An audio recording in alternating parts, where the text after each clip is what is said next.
Morning all of you. हम अपना lesson number 15 मशीनी मानव शुरू करेंगे, जो कि मोहन राकेश जी द्वारा लिखा गया है। इसमें देखिए, हमने यहाँ तक पढ़ लिया है। अब हम आगे करेंगे। जो लकड़ी चीर रहे थे वे खुद भी लकड़ी के बने लगते थे और उनकी बाहों के आगे हाथों की जगह आनियाँ लगी थी।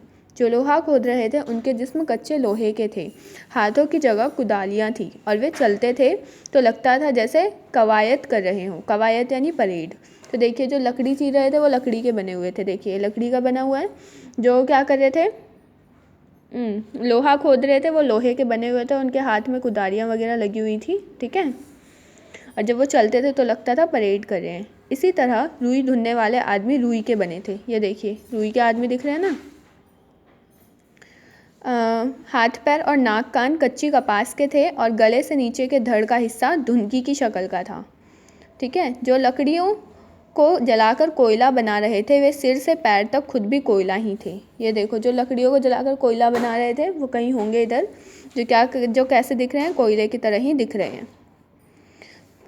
हाथ पैरों से उनके लपटें निकलती थी, जैसे कोयले को जलाने पर लपटें निकलती है ना, वैसे ही। और आंखें उनके जलते अंगारों की सी थी, और जो उनकी आंखें थी वो ऐसा लग रहा था जैसे जलते हुए अंगारे रखे गए हैं। माहीगिरी पहले तो उन्हें देखकर डरा, पर जब उनमें से किसी ने ना तो उसकी तरफ देखा और ना ही उससे कुछ कहा तो उसका डर धीरे धीरे जाता रहा। पहले तो माहीगिरी को डर लगा ये सब कुछ देख के।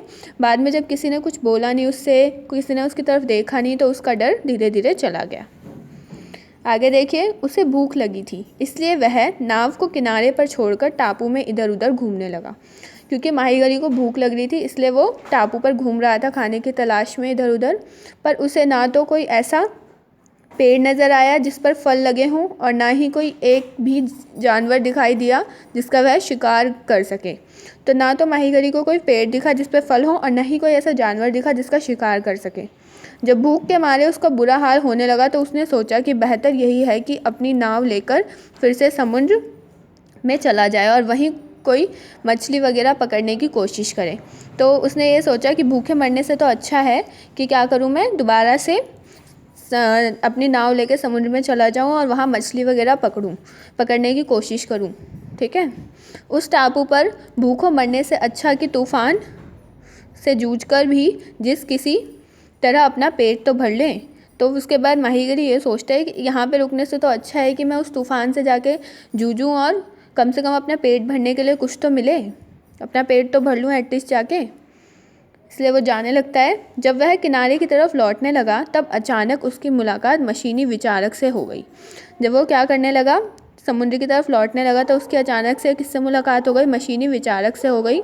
विचारक उस समय बहुत सी घास और मिट्टी हाथ में लिए उनसे एक पुतला घड़ रहा था।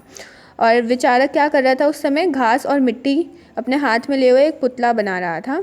माहीगिरी को लौटते देखा तो वह हंसता हुआ उसके सामने आ गया। जब उसने माहीगिरी को लौटता हुआ देखा तो हंसते हुए उसके सामने आ गया।